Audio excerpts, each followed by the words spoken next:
মক্কায় বউ নিয়ে এসে একটু বেড়াইতে গেছে, ঘুরতে গেছে। ওই সেই জমিদার নওফেলের মেয়ে, যার নেতৃত্বে মহিলারা মিছিল করেছিল। এই মরিয়ম জিজ্ঞাসা করে, শোনো, পারতালু থেকে মাথার চান্দি পর্যন্ত তাকায়, আব্দুল্লাহ বিয়ে করিস নাকি? বলে হ্যাঁ। কান্দে, মেয়েটা কান্দে। মরিয়ম, কান্দ কেন? আর তুমি আমার দিকে এইভাবে তাকাইলা কেন? বলে তুমি যে বিয়ে করেছো আমি তা বুঝতে পেরেছি। বলে কেমনে বুঝলা? বলে আব্দুল্লাহ রে, তোমার কপালে যে একটা চকচকা জিনিস ছিল, এই জিনিসটা নাই গো, কোন মহিলার কাছে চলে গেছে। দৌড় দিয়ে কানতে লাগলো, দরজার পর্দা লাগাইয়ে দিল। বাবা আব্দুল্লাহ বলে, মরিয়ম শোনো, আমার বিয়ে হয়েছে, তুমি কান্দো কেন? এই মেয়েটাও ডাক দিয়ে বলে, আমার আব্বা হলো পাদ্রী, মানে ইহুদিদের ধর্মীয় নেতা। আমার আব্বা কিতাব পড়ে পড়ে বলতেন আখিরি পয়গম্বরের বাবার নাম হবে আব্দুল্লাহ।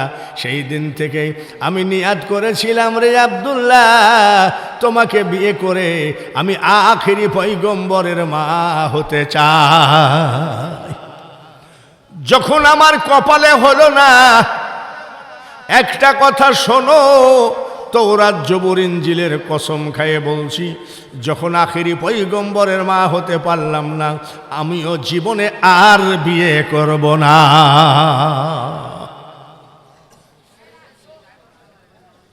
বাবা আব্দুল্লাহ ঘর সংসার শুরু করলেন। পেটে বাচ্চা এসে গেল, আখিরি পয়গম্বর। জোরে বলেন মারহাবা। আর একবার বলেন নারায়ে তাকবীর। আমরা সেই নবীর উম্মত। 6 মাসের পেটে রেখে বাবা আব্দুল্লাহ দুনিয়া ছেড়ে চলে গেলেন। মা আমেনা একা হয়ে গেলেন। ওরে পাগলের দল, এখনো বুঝলা না আমরা কেমন নবীর উম্মত? মা আমেনা বলছেন, আমি একটু ঘর থেকে নিচে নামলে একটা মেঘের ছায়া এসে আমার গায়ে লাগতো, যেন কোনোভাবে আমার গায়ে রৌদ্র না লাগে। মা আমেনা বলছেন, আমি একটু হাঁটাহাঁটি করলে আমার পার নিচে পাথর পড়তো, আমার ছেলের ইজ্জতে ওই পাথর তুলার মতো নরম হয়ে যেত। সেই নবীর উম্মত আমরা, চিল্লায়ে বলেন আলহামদুলিল্লাহ।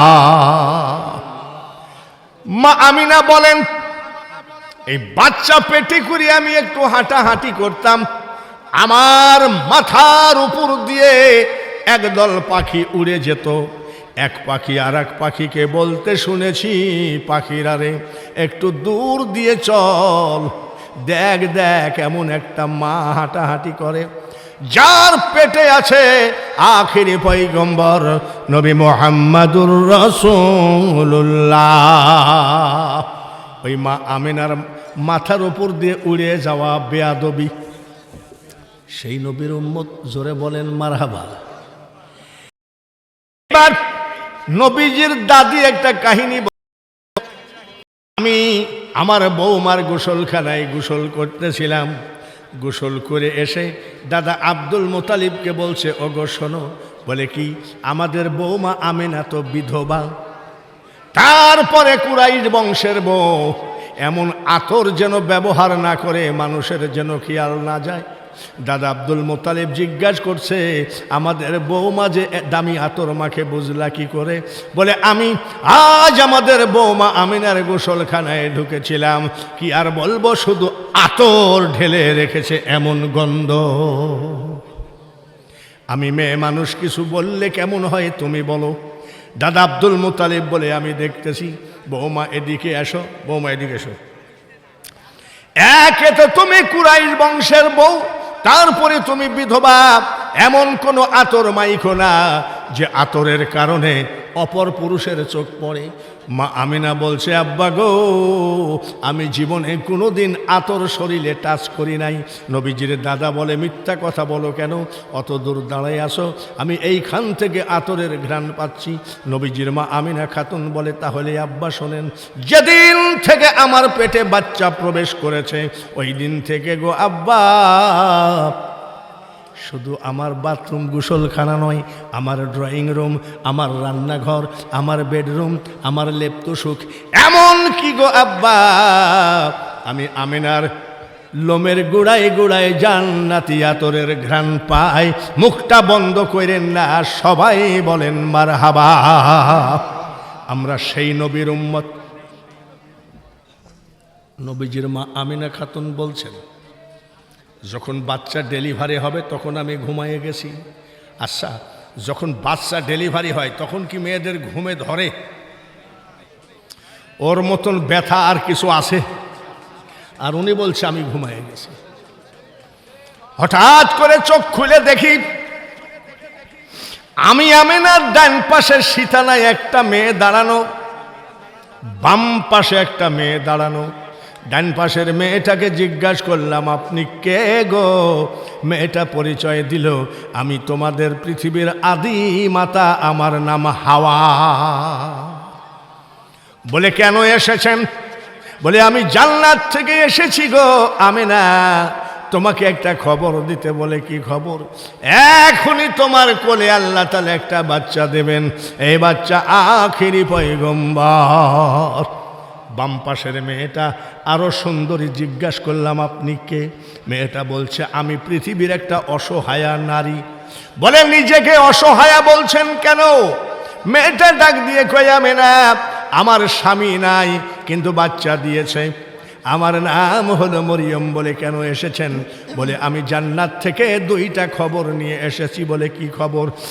এক নম্বর খবর গো মরিয়ম, আমিনা, কিছুক্ষণের ভিতরে তোমার কোলে একটা বাচ্চা আসবে, এই বাচ্চা হবে আখেরি পয়গম্বর।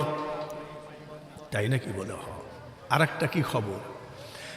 আমিনা, তোমার ছেলেকে যে মন থেকে অন্তর থেকে ভালোবাসবে, তার জন্য জাহান্নামের আগুন হারাম হয়ে যায়। আমরা সেই নবীর উম্মত, জোরে কোন মারহাবা। আমার নবীকে নিয়ে কোনোভাবে রাজনীতি বাজে কথা বলা যাবে না। ভাইয়ের আমার, আমরা এত পরিমাণ গুনাহগার হয়ে গেছি, ভূমিকম্পতে ঢাকায় কিন্তু এক বিল্ডিং আর এক বিল্ডিং এর সাথে নাক বাঁধাইছে। বিনা বাপে সন্তান বানাতে পারেন, তিনি কে? আল্লাহ। উনার মার নাম হলো মরিয়ম। মরিয়মের বাবার নাম ইমরান। কোরআনের কথা, কোনো হাদিস বা মন গড়া নয়। উনি মানতি করলেন, আল্লাহ, আমার যদি একটা ছেলে সন্তান দাও, আমি কাবা শরীফের খাদেম বানাবো।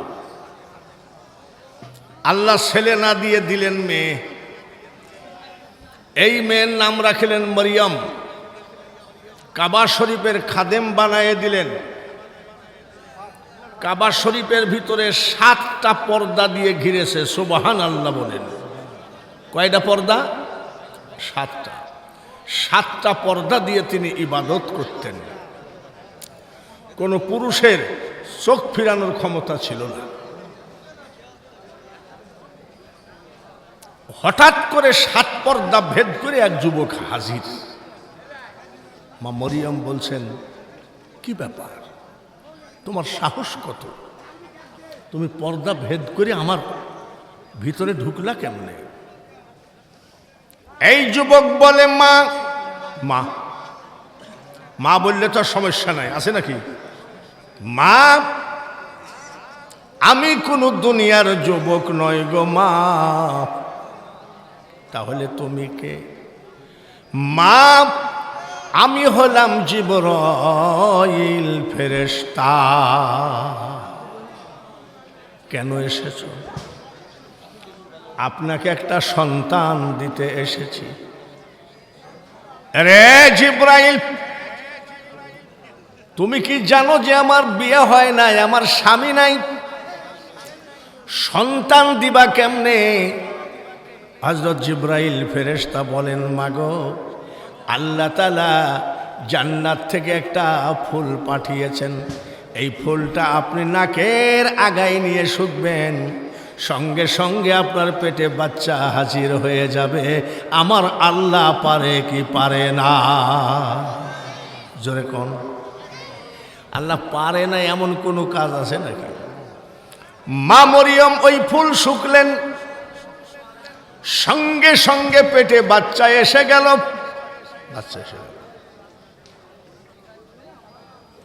এই বাচ্চা যখন দুনিয়ায় আসলেন, বাচ্চার বয়স যখন 2 দিন, এলাকার কিছু ক্রিমিনাল মানুষ ডাক দিয়ে কয়, মরিয়ম মসজিদকে নাপাক করে ফেলাইছে, যুবকদের সাথে আড্ডা মেরেছে মসজিদের মধ্যে। আসলে কথা ঠিক নাকি? জোরে কন। মা মরিয়ম পাক না নাপাক? পাথর নিয়ে জমা করো, মরিয়মকে ডেকে আনো, মরিয়মকে পাথর দিয়ে মেরে ফেলবো, আর মরিয়মের বাচ্চাকে তার সামনে আছড়ায়ে মারব। পাথর রেডি করলো। এক লোক গিয়ে বলছে, আপনি রেডি হন, সালিশ বসবে, আপনাকে পাথর দিয়ে মেরে ফেলবে আগামীকাল বেলা 10টার দিকে, আর আপনার সামনে আপনার ছেলেকে আছড়ায়ে মারবে। ঠিক আছে। মা মরিয়ম সালিশে যাবে না পালাবে? কোন আল্লাহওয়ালা লোক পলায় নাকি? মা মরিয়ম বলছে, ঠিক আছে আমি যাব। যাও। নিশিরাত্রিতে মা মরিয়ম সেজদায় পড়ে বলে, মাবুদ আমি মরিয়ম পাক, আমি মরিয়ম পবিত্র, ফুল শুকায়ে আমার পেটে বাচ্চা দিয়ে তুমি পৃথিবীতে আমাকে বেইজ্জতি করে ফেললা। ঠিক আছে, বেইজ্জতি করলাম, মেনে নিলাম, কিন্তু আমাকে পাথর দিয়ে মেরে ফেলবে, আমার বাচ্চাকে আশ্রয়ে মারবে, এটা তো মানা যায় না। আমার আল্লাহ বলে, মরিয়ম সেজদা উঠাও গো, আমি আল্লাহ জবান দিলাম, তোমাকেও মারতে পারবে না, তোমার ছেলেকেও মারতে পারবে না। বলে মাবুদ পাথর রেডি। বলে পাথরের পাহাড় রেডি হলেও মারতে পারবে না। তুমি এক কাজ করো, এখন সেহরি খাও, রোজা করো। ওই সময় রোজা রাখলে ইফতারি পর্যন্ত কথা বলা যেত না। ওই সময় রোজা রাখলে ইফতারি পর্যন্ত কথা বলা যেত না। তুমি চুপ থাকবা। লোকজন যদি জিজ্ঞাসা করে, তোমার ছেলে কিভাবে হলো, কার সাথে আড্ডা মারিস, তো তুমি তো রোজা, কথা বন্ধ, তুমি বাচ্চার দিকে দেখাইয়া দিবা। মা মরিয়ম বলে, মাবুদ কাল বাচ্চার বয়স হবে 3 দিন, 3 দিনের বাচ্চা কথা বলতে পারে নাকি? আমার আল্লাহ বলে, মরিয়ম আমার ক্ষমতা সম্পর্কে তোমার জানা নাই। 3 দিনের বাচ্চা কেন, আমি পেটের বাচ্চাকেও কথা বলায় দিতে পারি। সুবহানাল্লাহ। তুমি রোজা রাখো। আল্লাহর হুকুমে তিনি সেহরি খেলেন। রোজা অবস্থায় বাচ্চাকে নিয়ে গেলেন। সালিসির লোকজন বলে, মরিয়ম আমরা মনে করেছিলাম তুমি কাবা শরীফের খাদেম, 7খানা পর্দা দিয়ে তুমি ঘিরে ইবাদত করতা, কিন্তু এখন দেখছি তুমি একজন বেয়াদব ভণ্ড মহিলা। বলো এই ছেলের জন্ম কিভাবে হলো? মা মরিয়ম বাচ্চার দিকে ইশারা করে দেখায় দেয়। বলে কথা বলে না কেন? বলে রোজা আছে, পানি নিয়ে এসো, রোজা ভাঙ্গো। সালিসির মধ্যে ভালো মন্দ লোক থাকে, তার ভিতরে এক লোক বলে ফেলেছে, আগে বাচ্চাকে জিজ্ঞাসা করো, বাচ্চা যদি কিছু না বলে তারপরে রোজা ভাঙ্গায়ও। 3 দিনের বাচ্চাকে জিজ্ঞাসা করে, বাচ্চারে তোমার জন্ম বৃত্তান্ত বলো। 3 দিনের বাচ্চা আঙ্গুল উঁচু করে কয়, বেয়াদবি করবে না, আমার মা মরিয়ম পাক এবং পবিত্র। শালিশি কয় 3 দিনের বাচ্চার যা ভাব। আবার আঙ্গুল উঠায় বলছে, শোন বেয়াদবরা, আমি বর্তমান জামানার নবী, আমার নাম ঈসা রুহুল্লাহ। কয়েকদিনের বাচ্চাকে কথা বলাইলো আল্লাহ, জোরে কোন। আমার নাম ঈসা রুহুল্লাহ, আমি বর্তমান জামানার নবী। এটা হলো ঈসা আলাইহিস সালামের জন্ম। আর আমার নবীর জন্মটা একটু বলবো, রাজি আছেন নাকি? রাজি আছেন নাকি মুনাজাত করব? ভাব কি? রাজি আছেন নাকি বেজা? রাজি যদি থাকেন সামনের দিকে 1 হাত করে আগায় আসেন তো দেখি, পারেন নাকি?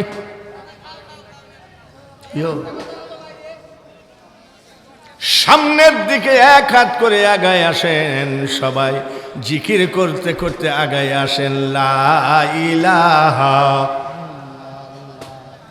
লা ইলাহা লা ইলাহা লা ইলাহা ইল্লাল্লাহু মুহাম্মাদুর রাসূলুল্লাহ। সবাই বলি সাল্লাল্লাহু আলাইহি ওয়াসাল্লাম। ঈসা রুহুল্লাহর জন্ম বৃত্তান্ত বললাম। এবার আসেন আমার আপনার নবীর জন্ম। আমার আপনার নবী, আমার নবীর দাদার নাম আব্দুল মুতালিব। আব্দুল মুতালিব মনে হয় ফকিন্নি লোক ছিল নাকি? জোরে কোন। আব্দুল মুতালিব ছিলেন বড় ধরনের বিজনেসম্যান, মানে ব্যবসায়ী। নবীজির দাদা আব্দুল মুতালিব ছিলেন কুরাইশ বংশের বড় ধরনের নেতা। নবীজির দাদা আব্দুল মুতালিব ছিলেন কাবা শরীফের মোতওয়াল্লি। উনি দরজা খুলতেন, বন্ধ করতেন। আর আমরা মনে করি যে নবী খুব ফকিন্নির ঘরের। নবীজির নানা কি করতেন জানেন নাকি? সোনা রূপার ব্যবসা করতেন। নাকি বাদামের ব্যাপারই, যে 5 টাকার বাদাম কিনি বেশি বাড়াইলাম। নবীজির নানার নাম আব্দুল ওহাব জোহরি। যেমন করে তাদেরকে বলা হয় জুয়েলারি। নবীজির নানা সোনা রূপার ব্যবসা করতেন। নবীজির দাদাও বড় ব্যবসায়ী ছিলেন, কাবা শরীফের মোতওয়াল্লি ছিলেন। নবীজির দাদা ছিলেন কুরাইশ বংশের বড় নেতা। কাবা শরীফের সামনে দিয়ে তিনি একটু হাঁটাহাঁটি করছেন, এমন সময় দেখে জমজম কুয়ার পানি শুকায়ে গেছে। জমজম কুয়ার পানির মালিককে?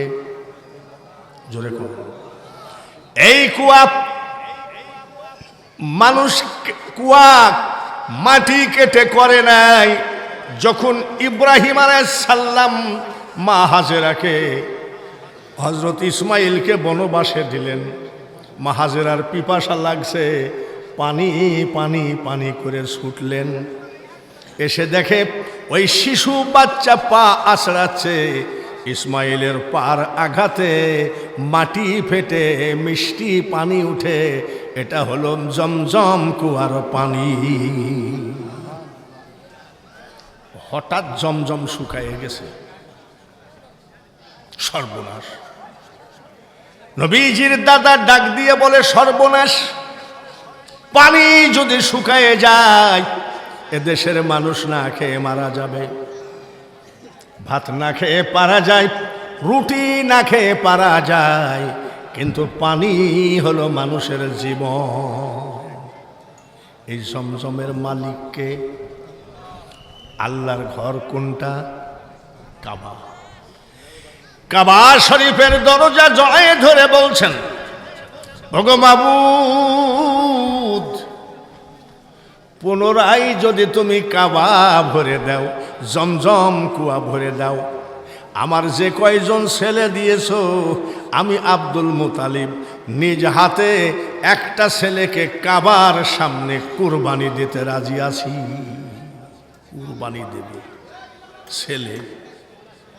তাহলে এ কোন নেতা যে মানুষের জীবন বাঁচাতে গেলে কুরবানি দিবে ছেলে, তাও তুমি জমজম কুয়ার পানি ফেরত দাও। আমার আল্লাহ কবুল করে ফেললেন, কবুল করে ফেললেন। জমজম কুয়ার পানি ভরে গেল।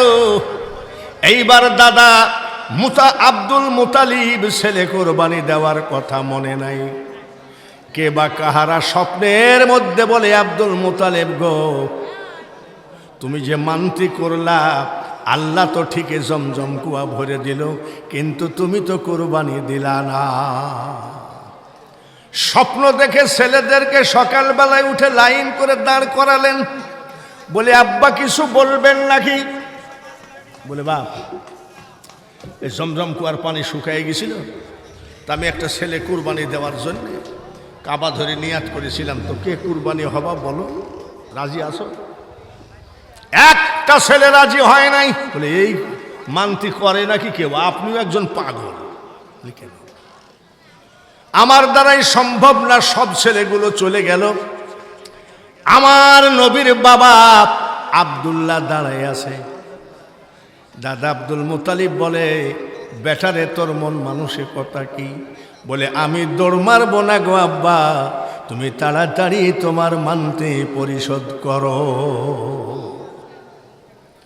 সাজায়ে গুজায়ে নিয়ে গেলেন, কাবার সামনে কুরবানি দেবে। 200 মতন লোক এসে বলছে, আব্দুল্লাহর যদি কিছু হয় মক্কায় আগুন জ্বলে যাবে। দাদা আব্দুল মুতালিব জিজ্ঞাসা করে, আমার ছেলে জবাই করি যা করে, তোমাদের কি? তোমাদের কি? এই 200 লোক বলতেছে, ও আব্দুল মুতালিব, আমরা বণিক সমিতি, আমরা ব্যবসায়ী, আপনি জানেন না আপনার ছেলে আব্দুল্লাহর ভিতরে কি আছে? আমরা যখন মোকামে মাল কিনতে যাই, আপনার ছেলে আব্দুল্লাহর দিকে কিছুক্ষণ তাকায়ে যায়। জানেন না, যেদিন আমরা আব্দুল্লাহর দিকে তাকায়ে মোকামে যাই, সেদিন আমাদের বেচা কিনা একটু ভালো হয়। সবাই করতে দিব না। 200 মতো নারী, মরিয়ম বলে একটা মেয়ে, ইহুদির মেয়ে, একেবারে দৌড়ায় চলে আসছে। আমাদের আব্দুল্লাহর যদি কিছু হয় মক্কায় আগুন জ্বলে যাবে।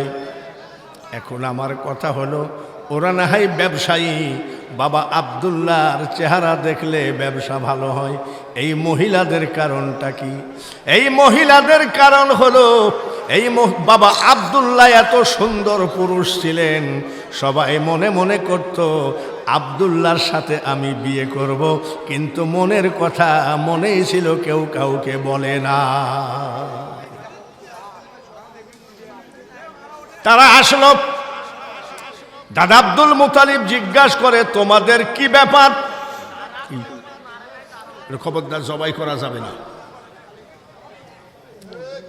এদিকে যুবকরা নিষেধ করে, এদিকে যুবতীরা নিষেধ করে। দাদা আব্দুল মুতালিব পড়ে গেলেন বিপদে। শেষ পর্যন্ত ইহুদিদের ধর্মীয় নেতা, যাকে বলা হয় পাদ্রী, এক পাদ্রীর কাছে গেলেন। পাদ্রীর কাছে যাই বলছে, পাদ্রী ভাই রে, আমি যে খুব বিপদে। বলে কি? একটা ছেলে কুরবানি দেওয়ার কথা ছিল, আল্লাহ জমজম কুয়ার পানি ভরে দিয়েছে, কিন্তু কুরবানি তো দেওয়া যায় না মানুষের অত্যাচারে। পাদ্রী বলতেছে, এক কাজ করেন, লটারি ধরেন, একটা কাগজে লেখেন আব্দুল্লাহ, আর একটা কাগজে লেখেন 100 উট। মাসুম বাচ্চা দিয়ে লটারি তোলেন। যদি উটের নামে উঠে 100 উট কুরবানি করলেই চলবে, আর যদি আব্দুল্লাহর নাম উঠে, আব্দুল্লাহকে কুরবানি দেওয়াই লাগবে। বলে ভাই খুব সুন্দর বুদ্ধি দিলেন। লটারি ধরা হলো, লটারি তোলা হলো, একবার না দুইবার না 99 বার বাবা আব্দুল্লাহর নাম উঠেছে। সবাই চিন্তা করলো জবাই তো হলো দেখছি। সবাই অনুরোধ করলো আব্দুল মুতালিব। 99 বার যখন আব্দুল্লাহর নাম উঠল, আর একবার আপনি ধরেন। আর একবার ধরাতে আব্দুল্লাহর নাম উঠে নাই, 100 উটের নাম উঠেছে। জোরে বলেন মারহাবা। শুরু হচ্ছে, কোন জায়গায় যাই যে ঠেকবে ঠিক নাই। একদম নবীজির জীবনের উপর দিয়ে আজকে ওয়াজ হবে, রাজি আছেন? ঈসা আলাইহিস সালামেরটা বলেছি, তাও শর্টে বলেছি। এবার আমার নবী নিয়ে আলোচনা হবে। কোথায় যাই ঠেকবে ঠিক নাই, রাজি আছেন তো? রাজি যদি থাকেন, আপনারা আমাকে যারা ওয়াজ শুনেছেন, আমি কিন্তু ওয়াজে কৃপণতা করি না। বক্তারা যেমন উঠেই বলে 10টার পরে ছাড়া 10টার পরে মাইক দিলে হবে না। আমি আগেই ফোন করেছি ক্যাশিয়ার নজরুল ইসলাম, আমাকে কখন দেবেন বলে 11টায়, 10:30 থেকে 11টায় আমি ঠিক টাইম মতো হাজির হয়ে গেছি। ছটফট ঝটপট আমার ব্যাপার নয়। আমাকে যখন কমিটি দাওয়াত করেছেন সেটা কমিটির ব্যাপার, কখন দেবে না দেবে জোরে বলেন ঠিক কিনা। এই সব নিয়ে আমাকে দাওয়াত দিয়েছেন 4 নম্বর বক্তা করবে না 3 নম্বর বক্তা করবে, এই হিংসা নিন্দা বাঙালি হুজুরের না। এই দেশে বক্তা ছিলেন নিজামউদ্দিন ধুলাউড়ি। উনি যখন ওয়াজ করতেন, মানুষ বাড়ি যেতেন চোখ মুছতে মুছতে। ওরে পাবনার মানুষ গো, আরেকটা বক্তা ছিল ঈশ্বরদী রৌশন আলম হায়দারি। এখন বক্তা হলো সব রং তামাশা, এদিক থেকে এক ধাক্কা, ওদিক থেকে এক ধাক্কা। মমতাজের কথা, পরিমণির কথা, যত নাজায়েজ কথাবার্তা বলে বক্তা কয় দেও 80,000। বাবাজিরে, এইসব ধান্দা আমরা করি না। আমরা করি মানুষকে ওয়াজ শোনাতে হবে, আর মানুষের জন্য দোয়া করতে হবে চোখের পানি ফেলাইয়ে। আমি বাঙালি হুজুর 10 বার হজ করেছি। আল্লাহ যেন আপনাকে মরণের আগে, কাফন পরানোর আগে একবার হজের পোশাক পরা। আর একটা দোয়া করব, এত কষ্ট করে এই মাহফিলে যারা বসে থাকে, মোনাজাতের পরে যখন বের হবেন, আল্লাহ তাআলাকে বলবো, মাবুদ গো, গুনার আমল নামাটা তুমি জিরো বানায়ে দিও। একটা গুনাহ নিয়ে আমরা আজকে বাড়ি যাব না। সবাই বলেন আমিন। যদি গুনাহ আমল নামায় থাইকেই গেল, তাহলে ঠান্ডার ভিতরে বসে লাভ কি? আল্লাহ যেন কবুল করেন। সবাই বলেন আমিন। এইবার নবীজির ওয়াজ শুরু হচ্ছে। দাদা আব্দুল মুতালিব 100 উট কুরবানি দিয়ে দিলেন, আব্দুল্লাহকে কুরবানি দেওয়া লাগলো না। এইখান থেকে শুরু হবে। এখন শাকপালা কেন্দ্রীয় জামে মসজিদের উন্নতি কল্পে আমাকে ডাকা হয়েছে। আমি জানি আমার বন্ধু মৌলানা মুআজ্জেম হোসেন কালেকশনের ওস্তাদ। ওরে বাবারে, ভালো কালেকশন করতে পারে। ওকে যা টাকা পয়সা দিয়েছেন, এত বড় প্যান্ডেল, এত লাইটিং করা হয়েছে একটা মসজিদের তহবিল থেকে। ভাইয়েরা আমার, বন্ধুরা, আজকে আমার এই মসজিদে যারা দান করবেন, তাদের একটা দোয়া আমি প্রাণঢালাভাবে করে যাই। আমি বাঙালি হুজুর জীবিত থাকাকালীন যেন আল্লাহ তাআলা আপনাকে হজের কাপড় পরায়। শুধু সুবহানাল্লাহ বললে হবে না, চাদরটা বিছাইয়ে দিলাম, মুখে সুবহানাল্লাহ বলবেন আর মাল কামাই নেবেন। এত সস্তা না। যার যা আছে কুম ছাড়া আমি বিয়ে করব না। জোরে বলেন মারহাবা। আমার নবীর বাবার চরিত্র ভালো না খারাপ? একটু জোরে বলা লাগবে। প্রস্তাব দেয় আর উনি বলে আমার মা বাপ থাকতে আমি বিয়ে করব না। আর আমার ছেলেরা মেয়ে দেখে এসে কয়, আব্বা শোনো, অমুক গ্রামে একটা মেয়ে দেখেছি, 10 দিনের মধ্যে বিয়ে না দিলে বিষ খাবো। আর নবীজির বাবা বলতেছে আব্দুল মান্নান, 1 বস্তা সিমেন্ট 100 টাকা, জোরে বলেন আমিন। এইবার চারিদিক থেকে যখন বিয়ের প্রস্তাব আসতে লাগলো, নবীজির দাদা আব্দুল মুতালিব কি করলেন জানেন? উনি মাঝে মধ্যে ব্যবসা করতে গিয়ে মদিনায় এক বাড়িতে কাটান, ওটা ওনার বন্ধু মানুষ, তার নাম আব্দুল ওহাব জোহরি। ওই বাড়িতে মাঝে মধ্যে রাত্রি কাটান। ওই বাড়িতে একটা সুন্দরী মেয়ে, এত সুন্দর মেয়ে পৃথিবীতে কম আছে। দাদা আব্দুল মুতালিব জিজ্ঞাসা করে, বন্ধুরে এই মেয়েটা কার? বলে আমার। বলে মেয়েটার বিয়ে দেওয়ার সময় আমাকে একটু জানাস। বলে কেন? তোর মেয়ের যে চেহারা আমার ছোট ছেলে আব্দুল্লাহর সাথে মানাবে। তার পাগল, তোর যে চেহারা তোর ছেলে কেমন হবে তা বোঝা গেছে। বলছে না। হঠাৎ করে চিন্তা করলাম, চারিদিক থেকে যখন বিয়ের প্রস্তাব আসতেছে, তাড়াতাড়ি বাবা আব্দুল্লাহকে নিয়ে চলে গেলেন মদিনায়, ওই সেই বন্ধুর বাড়ি। বন্ধু জিজ্ঞাসা করে, ছেলেটা কার রে? বলে আমার। বলে এত সুন্দর ছেলে তোর হয় কেমনে? আর দেরি করা দরকার নাই, আমার মেয়ে আমিনার সাথে তোর ছেলের বিয়ে দিয়ে দে। বাবা আব্দুল্লাহর বিয়ে হয়ে গেল। বিয়ে হয়ে বউ নিয়ে আসলো মক্কায়। মক্কায় বউ নিয়ে এসে একটু বেড়াইতে গেছে, ঘুরতে গেছে। ওই সেই জমিদার নৌফেলের মেয়ে, যার নেতৃত্বে মহিলারা মিছিল করেছিল, এই মরিয়ম জিজ্ঞাসা করে, শোনো, পারতালু থেকে মাথার চান্দি পর্যন্ত তাকায়, আব্দুল্লাহ বিয়ে করিস নাকি? বলে হ্যাঁ। কান্দে, মেয়েটা কান্দে। মরিয়ম কান্দ কেন? আর তুমি আমার দিকে এইভাবে তাকাইলা কেন?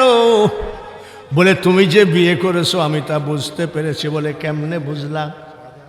বলে আব্দুল্লাহ রে, তোমার কপালে যে একটা চকচকা জিনিস ছিল, এই জিনিসটা নাই গো, কোন মহিলার কাছে চলে গেছে। দৌড় দিয়ে কানতে লাগলো, দরজার পর্দা লাগাইয়া দিল। বাবা আব্দুল্লাহ বলে, মরিয়ম শোনো, আমার বিয়ে হয়েছে, তুমি কান্দো কেন? এই মেয়েটাও ডাক দিয়ে বলে, আমার আব্বা হলো পাদ্রী, মানে ইহুদিদের ধর্মীয় নেতা। আমার আব্বা কিতাব পড়ে পড়ে বলতেন আখিরি পয়গম্বরের বাবার নাম হবে আব্দুল্লাহ। সেই দিন থেকে আমি নিয়াত করেছিলাম, রে আব্দুল্লাহ, তোমাকে বিয়ে করে আমি আখিরি পয়গম্বরের মা হতে চাই। যখন আমার কপালে হলো না, একটা কথা শোনো, তৌরাত জবুর ইনজিলের কসম খায়ে বলছি, যখন আখিরি পয়গম্বরের মা হতে পারলাম না, আমিও জীবনে আর বিয়ে করব না।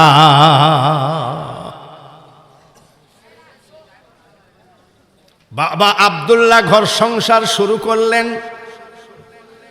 পেটে বাচ্চা এসে গেল, আখিরি পয়গম্বর, জোরে বলেন মারহাবা। আর একবার বলেন নারায়ে তাকবীর।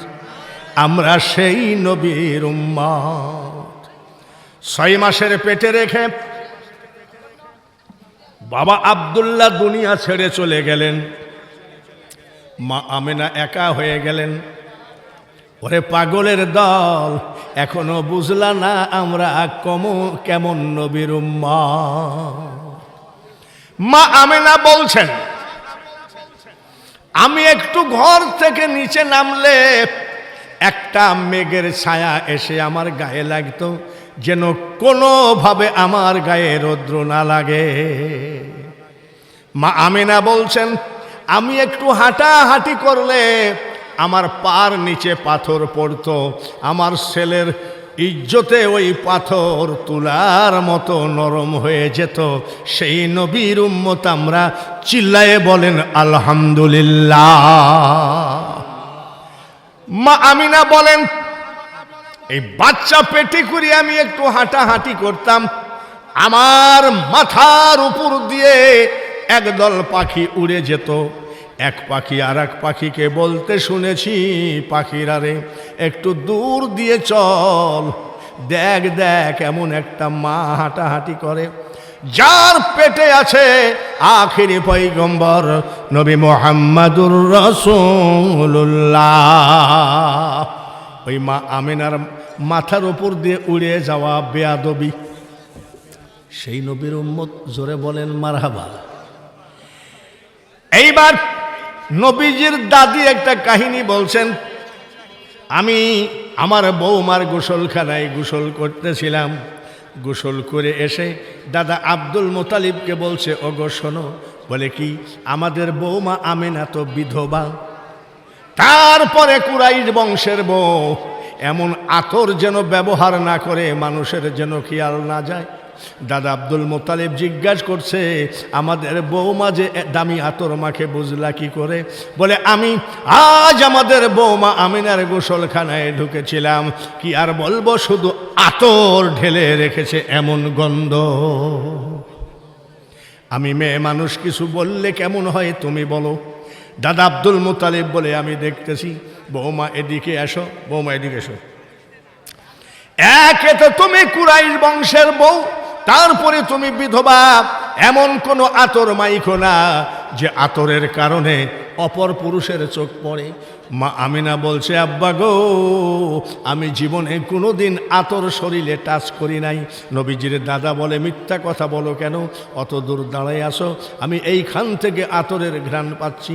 নবীজির মা আমিনা খাতুন বলে, তাহলে আব্বা শোনেন, যেদিন থেকে আমার পেটে বাচ্চা প্রবেশ করেছে ওই দিন থেকে গো আব্বা,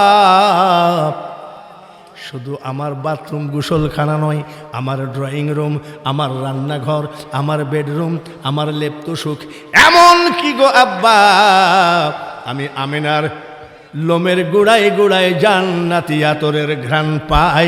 মুখটা বন্ধ করেন না, সবাই বলেন মারহাবা। আমরা সেই নবীর উম্মত।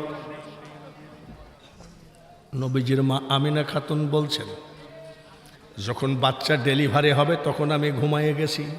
আচ্ছা, যখন বাচ্চা ডেলিভারি হয় তখন কি মেয়েদের ঘুমে ধরে? ওর মতন ব্যথা আর কিছু আছে? আর উনি বলছে আমি ঘুমাইয়ে গেছি।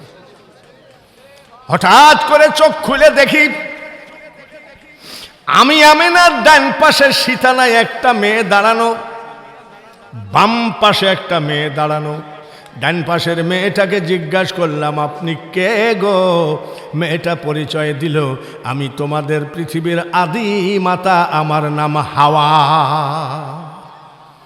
বলে কেন এসেছেন? বলে আমি জান্নাত থেকে এসেছি গো আমিনা, তোমাকে একটা খবর দিতে। বলে কি খবর? এখনই তোমার কোলে আল্লাহ তাআলা একটা বাচ্চা দেবেন, এই বাচ্চা আখিরি পয়গম্বর। বাম পাশের মেয়েটা আরো সুন্দরী, জিজ্ঞাসা করলাম আপনি কে? মেয়েটা বলছে আমি পৃথিবীর একটা অসহায়া নারী। বলে নিজেকে অসহায়া বলছেন কেন? মেয়েটা ডাক দিয়ে কয়, আমিনা, আমার স্বামী নাই কিন্তু বাচ্চা দিয়েছে, আমার নাম হলো মরিয়ম। বলে কেন এসেছেন? বলে আমি জান্নাত থেকে দুইটা খবর নিয়ে এসেছি। বলে কি খবর? এক নম্বর খবর গো মরিয়ম, আমিনা, কিছুক্ষণের ভিতরে তোমার কোলে একটা বাচ্চা আসবে, এই বাচ্চা হবে আখেরি পয়গম্বর। তাই নাকি? বলে আর একটা কি খবর? আমিনা, তোমার ছেলেকে যে মন থেকে অন্তর থেকে ভালোবাসবে, তার জন্যে জাহান্নামের আগুন হারাম হয়ে যায়। আমরা সেই নবীর উম্মত, জোরে কোন মারহাবা। আমার নবীকে নিয়ে কোনোভাবে রাজনীতি বাজে কথা বলা যাবে না। ভাইয়ের আমার, আমরা এত পরিমাণ গুনাহগার হয়ে গেছি, ভূমিকম্পতে ঢাকায় কিন্তু এক বিল্ডিং আর এক বিল্ডিং এর সাথে নাক বাঁধাইছে। এটা ফেসবুকে দেখছেন নাকি? বিল্ডিং আর একটা বিল্ডিংকে যাই ধাক্কা মারছে এই ভূমিকম্পে। যেদিন কিয়ামত হবে, তুলা যেমন বাতাসে উড়ে যায়, ওইভাবে তামাম পৃথিবী উড়ে যাবে। তার লক্ষণটা এইবার ভূমিকম্পে কিছুটা দেখা গেছে। ভাইয়ের আমার, যখন মানুষ অতিরিক্ত গুনাহগার হয়ে যায় তখন আল্লাহ নারাজ হয়ে এসব গজব দেয়। আসুন আজকে এই শাকপালা জামে মসজিদের উন্নতি কল্পে মাহফিলে আমরা সবাই তওবা করি, আল্লাহ তুমি আমাদের মাফ করে দাও। আজকে ফেসবুকে একজন লিখতেছে, এখন ঢাকায় আমার তো 4তলা 5তলা বাড়ি, আমি ঢাকায় থাকবো না, গ্রামে চলে যাব। জানি না এ ধরনের কত ঘটনা ঘটবে বলা যায় না। তারপরেও আমরা দোয়া করি, আল্লাহ আল্লাহ আমরা তোমার হাবিবের উম্মত, তুমি আমাদেরকে রহমতি নজরে রাখো। জোরে বলেন আমিন। গোপন দান 500 টাকা দোয়া চাই, দোয়া করি আল্লাহ কবুল করো। শাহজাহান আলী মেম্বার 500 টাকা নগদ, 5 বস্তা সিমেন্ট। নারায়ে তাকবীর। টাইলস লাগাতে গেলে সিমেন্ট লাগে, কিন্তু সিমেন্টের থেকে টাইলস কম হয়ে গেল বাবা। আর একটা টাইলস কেউ দেওয়া যায় কিনা দেখেন তো। একদিন মাটির ভিতরে হবে ঘর রে মন আমার, কেন বান্ধ দালান ঘর। তারপরে ছোট্ট মাহফিল, লোক নাই জন নাই, যেভাবে লোকজনের জন্য জায়গা বিছাইছেন 12 আনা ফাঁকা। আমি যখন আসি দেখতেছি সব জিলাপির টুপলা নিয়ে সব যার যার মতন হাঁটা দিচ্ছে। ওদের ওয়াজ দরকার নাই, ওদের জিলাপি দরকার, ওদের ওয়াজে বসার দরকার নাই, ওদের বাজারে একটু আড্ডা মেরে চলে গেলাম। আড্ডা মারতে মারতে যেদিন আজরাইল বুকে হাত দিয়ে দেবে সেই দিন বুঝবা বাবাজি কত কষ্ট। আকবর আলী নগদ 500 টাকা, মৃত মা বাবার জন্য দোয়া চাই। একটু হাত তুলি, আল্লাহুম্মা আমিন। আয় রব্বুল আলামিন। আকবর আলী 500 টাকা দান করলো, 10টা টাইলস দান করেছে। এমনও লোক আছে 5,000 টাকা দিয়েছিল, আমরা বলার পরে আরো 1,000 টাকা বাড়িয়ে দিয়েছে। মাবুদ মাবুদ গো, অনেক মুনাফেক বলে বাংলাদেশে কোনো ইমানদার নাই। তাহলে ইমানদার না থাকলে এত টাইলসকে দিল? মা বোনেরা মুরগির ডিম পর্যন্ত টেবিলে দান করে বসে আছে। আই আল্লাহ, এ দানকে তুমি কবুল করো। মা বাপ, দাদা দাদি, নানা নানি, আত্মীয় স্বজন যারা কবরে গেছে, কবরের আযাব মাফ করে দাও। এলাকার সকল গোরস্থানকে আযাব মুক্ত করে দাও। লা ইলাহা ইল্লাল্লাহু মুহাম্মাদুর রাসূলুল্লাহ। লা ইলাহা। আহা, মানুষের আত্মা নষ্ট হয়ে গেল। লা ইলাহা লা ইলাহা লা ইলাহা ইল্লাল্লাহু মুহাম্মাদুর রাসূলুল্লাহ। আল্লাহুম্মা, একটু পড়ি ভাই, সাল্লি আলা মাওলানা মুহাম্মদ ওয়া আলা আলি সাইয়্যিদিনা বাজি সে দামামা বান্দ্রে আমামা। শির উঁচু করে মুসলমান ডাকে এসেছে নয়া জামানার ভাঙ্গা কিল্লাই উড়ে নিশান। সবাই পড়ি আল্লাহুম্মা সাল্লি। সুলাইমান নাম আপনি মাদ্রাসায় পড়তেছে, তালিমের 200 টাকা দান করে একটু দোয়া করে ওয়ালা আলি সাইয়্যিদিনা।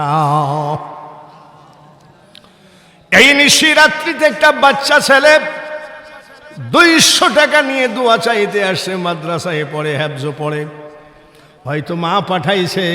নিশিরাত্রিতে আলেমদের দোয়াটা নিয়ে দোয়া করি।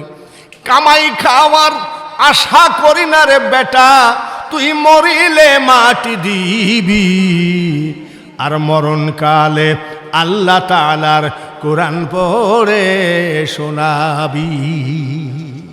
দোয়া করি আল্লাহ যেন আমার থেকে বড় আলেম বানাই, আমার থেকে বড় বক্তা বানাই। জোরে বলেন আমিন। আর একবার বলেন আমিন। এই ছেলে 200 টাকা দিয়ে আলেমদের দোয়া নিলা, খবরদার বড় হাফেজ হতে গেলে মার দোয়া লাগে বাবা, বড় আলেম হতে গেলে মার দোয়া লাগে নাকি লাগে না? আজকাল মার দোয়া লাগে না, আজকাল লাগে শাশুড়ির দোয়া। আজকাল শাশুড়ির দোয়া লাগে, মার দোয়া লাগে না। কুরআন শরীফটা কি বলছে? ওয়াকাযা রাব্বুকা আল্লা তা'বুদু ইল্লা ইয়াহু ওয়া বিল ওয়ালিদাইনি ইহসানা। আমার ছাড়া কারোর ইবাদত করো না। আল্লাহ তাআলা বলে আমার পরে তোমার মা বাপের প্রতি ইহসান কইরো। আমরা যখন ওয়াজ করি মার ওয়াজটাই বেশি করি নাকি? অনেকের হিংসা, খালি মার ওয়াজ করো, বাপের ওয়াজ করো না। নবীজি তো বলেছে 3 বার মার কথা। খেদমত করব কার? মার। তারপরে কার? মার। তারপরে কার? মার। তাহলে নবীজি মার পক্ষে কয়বার বলছে? আর বাবার পক্ষে একবার। কিন্তু মনে কইরো না নবীজি মার পক্ষে 3 বার বলেছে তাই বলে বাবার দোয়া কবুল হয় না। হজরতে ইব্রাহিম আলাইহিস সালামের হাজেরা হলো, হাজেরার পেটে ইসমাইল আলাইহিস সালাম, পরে যে বিয়ে করলেন মা সায়রা, তার পেটে হজরত ইসহাক আলাইহিস সালাম। তার 2 ছেলে, বড় ছেলের নাম ইস আর ছোট ছেলের নাম ইয়াকুব। ইসহাক জাতির পিতার ছেলে, বৃদ্ধ হয়ে গেছে, বয়স হয়ে গেছে। বাবা যদি বয়স হয়ে যায়, বাবা যদি অথর্প হয়ে যায়, সন্তান মরে রাইখো, বাবার কিছু খেতে মনে চাই কি চায় না? তোমার যখন যা ইচ্ছা বাবা তোমার ইচ্ছা পুরা করেছে, তুমিও যখন বাজারে যাবা, তোমার বৃদ্ধ বাবা বসে আছে, তোমার বউ লিস্ট দিয়েছে, এটা আনবা ওটা আনবা, জিজ্ঞাসা কইরো তোমার বাবাকে, বাবা ছোটবেলায় কত কিছু খাওয়াইছো, এখন বয়স হয়ে গেছে তোমার কিছু খাতে মনে চাই কিনা, এই কথাটা জিজ্ঞাসা কইরো। হজরতে ইসহাক আলাইহিস সালামের মাংস খাইতে মনে চাই, বড় ছেলেকে ডাক দিয়ে কয়, বেটারে আমার একটু মাংস খাওয়াইতে পারিস? উনি মার কাছে গিয়ে বলছে, মা ছোট ছেলেকে টাকা দিয়ে বলছে, বাবা শোন, বলে কি, তোর বাবা কিন্তু জাতির পিতার ছেলে, তোর বাবা হলো এখন বয়স হয়ে গেছে, এখন মরণের সময় যা বলবে তাই হবে। তোর বাবা মাংস খাইতে চাইছে, এই টাকাটা নিয়ে তোর বাবার জন্যে মাংস নিয়ে আই। ছোট ছেলে ইয়াকুব ডাক দিয়ে কয়, আব্বা, মা, আব্বা তো বড় ভাইয়ের কাছে খেতে চেয়েছে, আমি আনবো কেন? মারা কিন্তু সব সময় ছোট ছেলের দিকে একটু টান বেশি থাকে। তুই যা নিয়ে আই,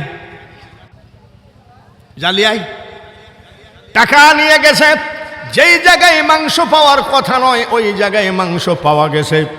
মাংস নিয়ে এসে রান্না করে বলছে, বাবা ইয়াকুব তোর বাবাকে খাওয়ায় আয়। বলে, মা বাবা তো বড় ভাইয়ের কাছে খেতে চেয়েছে, আমি গেলে বাবা কি খাবে? বলে, তুই যা। বলে, ঠিক আছে যাব।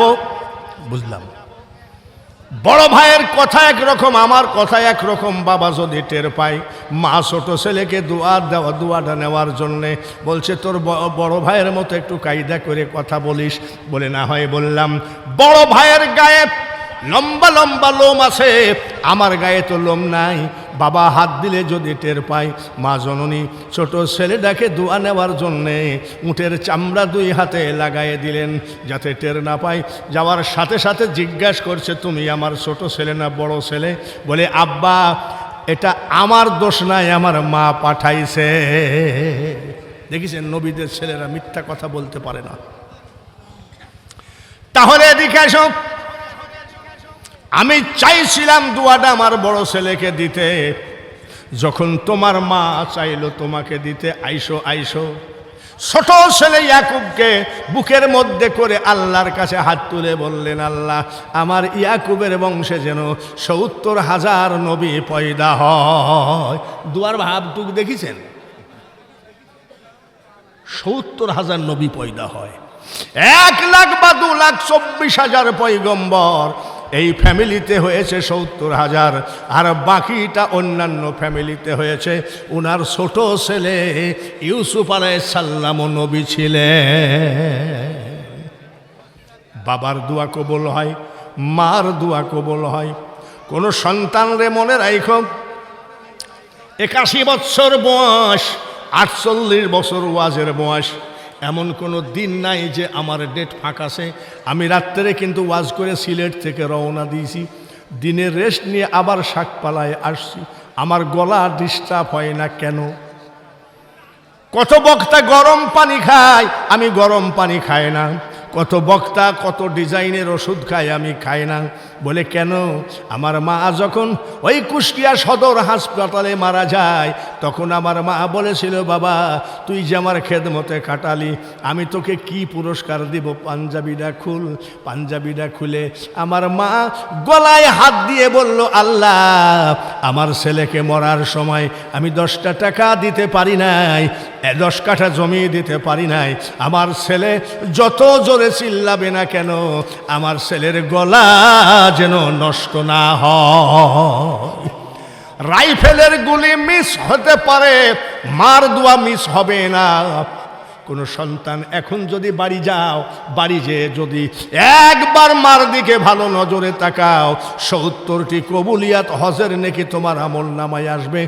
10 লাখ টাকা খরচ করে মক্কায় গেলেও হজ হবে না, কিন্তু মার দিকে ভালো নজরে তাকালে 70টি কবুলিয়াত হজের নেকি হয়। মার সাথে কাবার সম্পর্ক। শুধু তাই না, মুখের চামড়া ছিঁড়ে যদি মার পার জুতা বানিয়ে দাও, একবার দুধের ধার পরিশোধ হবে না।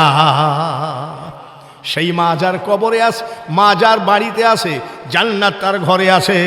বাবা যার বেঁচে আছে, জান্নাত তার ঘরেই আছে। আমাদের আজকের মূল লক্ষ্য উদ্দেশ্য মসজিদের কিছু কালেকশন করা। টাইলস তো টাইলস প্রায় 40টা পার। এর আগে দ্বিতীয় বক্তা কালেকশন করছে, তারপরে লোকজনের যে অবস্থা, তাতে এর মধ্যে চাইতেও তো লজ্জা লাগে, ঠিক কিনা? বাঙালি হুজুরের প্যান্ডেলে যে এইরকম লোক হবে, আমি নিজেও অবাক হয়ে গেছি যে লোক কই। যাই হোক, যদি কেউ পারেন একটা টাইলস দেন, আল্লাহর ঘরে দান করেন একটা টাইলস। এই একটা একটা করে দিতে দিতে তাও তো 40টা পার হয়ে গেছে। একটা টাইলস দেন, আর তবারকের ব্যবস্থা করেন।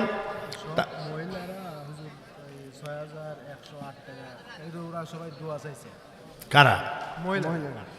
মহিলারা সবাই মিলে 6108 টাকা। নারায়ে তাকবীর। হাত তুলি আল্লাহুম্মা আমিন। দানকারীর মা বাপের আল্লাহ, আল্লাহ সুখে রাইখেন কবরে, আর নূরের টুপি মাথায় দিয়া আল্লাহ উঠাবেন কিয়ামতে। আয় রব্বুল আলামিন। মা বোনেরা 6000-এর বেশি টাকা দিয়ে মহিলা প্যান্ডেল থেকে দোয়া চেয়েছে। যারা বিধবা তার স্বামীকে জান্নাত দিও, আর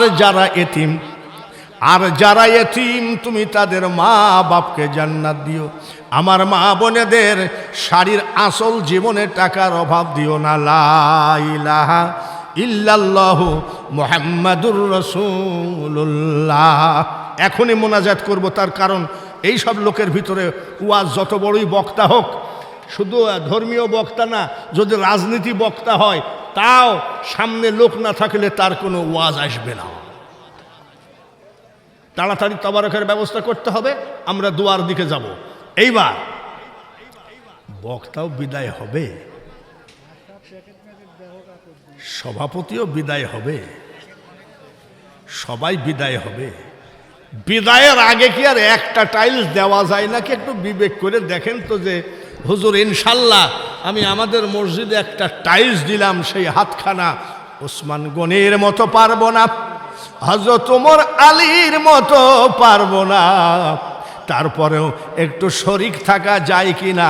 আমার নবীর জীবনের সর্বপ্রথম নিজ হাতে বানানো মসজিদ হলো মসজিদে কুবা। আছে নাকি? একটা। কি নাম? কি নাম? তৌহিদুল ইসলাম একটা টাইলস। নারায়ে তাকবীর। সবাই আগায় আসেন। এইভাবে আর ফাঁকা ফিল্লা না বসি সবাই আগায় আসেন। তৌহিদুল ইসলাম একটা টাইলস দান করলো, এর ভিতরে কালেকশন করতেও লজ্জা করতেছে, লোক নাই, জন নাই প্যান্ডেলে। আমি যখন আসি তখনই দেখি লোক সব চলে যাচ্ছে, জিলাপি ভাবসাব দেখি, কিন্তু আমি এক কাপ চাও খাই নাই, সঙ্গে সঙ্গে প্যান্ডেলে উঠছি। প্যান্ডেলটা তো ভেঙে যাবে, প্যান্ডেলের এই অবস্থা আমার জিন্দেগিতে আমি দেখি নাই। আমি এলাকায় বহু মাহফিল করি, এত মানে দুর্বল প্যান্ডেল আমি দেখি নাই। তারপরেও ইনশাল্লাহ এটা আপনাদের ব্যাপারকে প্যান্ডেলে থাকবে না বা না থাকবে। একবার সূরা ফাতিহা, 3 বার সূরা ইখলাস, 11 বার দুরূদ শরীফ, তারপরে মুনাজাত হবে। সভাপতি এখানে আছে নাকি? সভাপতিত্ব করছেন আলহাজ মোহাম্মদ ইসাহাক আলী খান। দেখেন তো কি দিয়েছে, আলম পরামানিক 20 কেজি পেঁয়াজ, নগদ 500 টাকা। সবাই বলেন আমিন। আপনারা যে যেখানে আসেন, এখন মোনাজাতের ভিতরে যাওয়া হবে। তার কারণ একদম প্যান্ডেলের লোক নাই, এখন লোক চলে আসবে। যেই তবারকের প্যাকেট চলে আসবে, শেষ পর্যন্ত দেখা যাবে প্রধান বক্তার চেয়ারও জায়গা হবে না নে। তো সভাপতি সাহেবকে মাইকটা ছেড়ে দিলাম, আলহাজ মোহাম্মদ ইসাহাক আলী খান। তার কারণ আমি যত বড়ই বক্তা হই না কেন সভাপতির ঊর্ধ্বে নয়। সভাপতি হলো অল মাহফিলের রিমোট কন্ট্রোলার। তিনি আজকের মাহফিল সমাপ্তি ঘোষণা করে তারপরে আমাকে মোনাজাতের অর্ডার দিবেন, তারপরে মোনাজাত করা যাবে। আর তবারক যদি দিতে হয়, আমরা তবারক নিয়ে আসতে পারেন। সভাপতিকে দয়া করে মাইকটা দেন, উনি সমাপ্তি ঘোষণা করবেন। আমরা যতই প্রধান বক্তা হই, আমরা যদি মোনাজাত করি ওনার অনুমতি ছাড়া, আমি মনে করব বক্তা ভালো কিন্তু জ্ঞান কম। সভাপতিকে মাইকটা ছেড়ে দিলাম।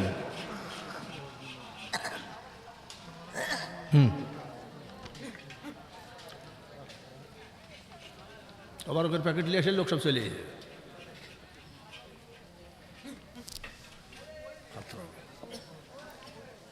সভাপতিকে দেয় আল্লাহ। আর সেই আল্লাহ যদি শান্তি দেয়, কোরআনের আইন মতো নিজের জীবনটাকে তৈরি করতে হবে, সন্তানের জীবনগুলোকে তৈরি করতে হবে। সন্তানকে কোরআন না দিয়ে দিলেন মোবাইল, মেয়েকে মা ফাতিমার জীবনী না দিয়ে দিলেন টাচ মোবাইল। দোয়া করি, আল্লাহুম্মা আমিন। রব্বানা যালামনা আনফুসানা ওয়া ইল্লাম তাগফির লানা ওয়া তারহামনা লানাকুনান্না মিনাল খাসিরিন। রব্বিরহামহুমা কামা রব্বায়ানি সগীরা।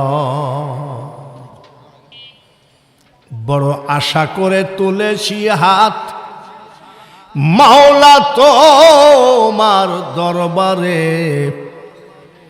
মাফ করো গো মাওলা দয়ার নবীর খাতিরে।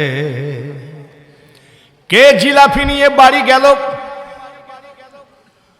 কে মাহফিলে ঢুকলো না, এটা তার ব্যাপার।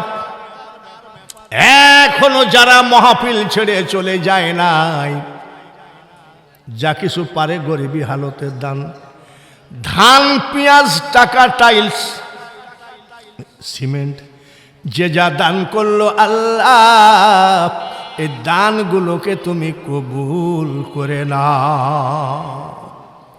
শাকপালা কেন্দ্রীয় জামে মসজিদের উন্নতি কল্পে আজকের এই মাহফিলের দুআ দরুদ তেলাওয়াত জিয়ারত দয়ার নবীজির রওজা পাকে পৌঁছায় দিও। তামাম পৃথিবীর নবী ওলি, গৌস, কুতুব, আউলিয়া, আম্বিয়া, শহীদান, সাহাবায়ে কেরাম, খুলাফায়ে রাশিদিন, পীর মাশায়েখ, ওলি বুজুর্গ, প্রত্যেকের দরবারে আজকের মাহফিলের হাদিয়া পৌঁছা। ডাইনে বামে, পিছনে সামনে, পর্দার আড়ালে যতগুলি বান্দা বান্দি হাত তুলেছে আল্লাহ, কার মা কবরে, কার বাবা কবরে, সব তোমার জানা। এতিম সন্তানের হাতের দিকে তাকাও, কিয়ামত পর্যন্ত মা বাবার কবরকে জান্নাতের টুকরা হিসাবে কবুল করে না। এই নিশিরাত্রিতে এমন লোক হাত বাড়িয়েছে, হাজার হাজার টাকা ডাক্তারকে দিয়েছে, রোগ ভালো হয় নাই। মা রুগী, বাবা রুগী, নিজে রুগী, স্ত্রী রুগী, বেটা বিটি রুগী। আমি মূর্খ হলেও প্রধান বক্তা, আমি বিশ্বাস করি মাবুদ গো, ডাক্তার রুগী বাঁচাইতে পারে না, ডাক্তার রুগী মারতে পারে না, একমাত্র মারনেওয়ালা বাঁচানেওয়ালা তুমি। তুমি প্রত্যেকের ঘর থেকে রোগ উঠায় না। এমনও মানুষ হাত বাড়িয়েছে, বিপদে পড়ে ব্যাংক থেকে লোন নিয়েছে, সুদে টাকা নিয়েছে, দোকানদারের কাছে বাকি করে খেতে খেতে লজ্জায় বাজারে যেতে পারে না। মাবুদ গো, ঋণ পরিশোধ করার একটা রাস্তা তুমি আমাদের দাও। এমনও মানুষ হাত বাড়িয়েছে, ঘরে যুবতী মেয়ে, জাহেলিয়াতি জামানা, টাকা ছাড়া বিয়ে হয় না। গরিব মা বাপ এটা ওটা বিক্রি করে টাকা জোগাড় করতে পারবে, কিন্তু চরিত্রবান ছেলে পাওয়া মুশকিল। মাবুদ, মুসাফির হালে দোয়া করে যাই, চরিত্রবান ছেলের ব্যবস্থা করে মা বাবাকে চিন্তা মুক্ত করে দাও। অভাবীর অভাব দূর করো, দুঃখীর দুঃখ দূর করো, অসুখের অসুখ দূর করো, চাকুরিজীবীর চাকুরিতে বরকত দাও, ব্যবসায়ীর ব্যবসায়ী বরকত দাও, চাষির চাষাবাদে বরকত দাও। আল্লাহ, এই সোনার বাংলাকে তুমি হেফাজত করে নাও। এই মসজিদ খানার সভাপতি, সহ সভাপতি, সেক্রেটারি, ক্যাশিয়ার, সকল সদস্য ভাইদের জন্য আমরা দোয়া করি। আয় আল্লাহ, প্রত্যেকটা সদস্যকে একবার মক্কা মদিনার মেহমান বানায়, কবুল করে নিও মাওলা, কবুল করে নিও। এই গরিবদের দোয়া আল্লাহ কবুল করে নিও, কবুল করে নাও গো মাওলা, কবুল করো মোদের, আরো কবুল কইরো মাবুদ, শুয়ে আছে যারা কবরে। আশরাফ আলী সেক্রেটারি কবুল করে নিও, ক্যাশিয়ার নজরুল ইসলাম কবুল করে নিও। আজকের যিনি মাহফিলের সভাপতি, কিয়ামতের মাঠে ডেকে তোমার হাবিবের সাথে পরিচয় করায় জান্নাত দিও। মাবুদ গো, তুমি আমাদের উপরে নারাজ হইও না, তুমি আমাদের উপরে নিষ্ঠুর হইও না, আমাদের প্রত্যেকের মুনাজাত কবুল করো। গরিবী হালতে কমিটি যা কিছু তবারকের ব্যবস্থা করেছে, এই তবারককে তুমি জান্নাতি খাবার হিসাবে কবুল করে নিও। পর্দার আড়ালে মা বোনেরা অনেকগুলো টাকা দিয়েছে, আয় আল্লাহ, আমার মা বোনেদের দানগুলো কবুল করো। সংসারে অভাব উঠায়ে নাও, অসুখ বিসুখ বালা মুসিবত উঠায়ে নাও। সর্বশেষে আজকের এই শাকপালা জামে মসজিদের উন্নতি কল্পের মাহফিলে দোয়া করে যাই। নদীতে ডুবে মরতে দেখেছি, আগুনে পুড়ে মরতে দেখেছি, অ্যাক্সিডেন্ট হয়ে মরতে দেখেছি, প্যারালাইসিস হয়ে বিছানায় চিল্লায়ে চিল্লায়ে মরতে দেখেছি। দিনে দিনে দিন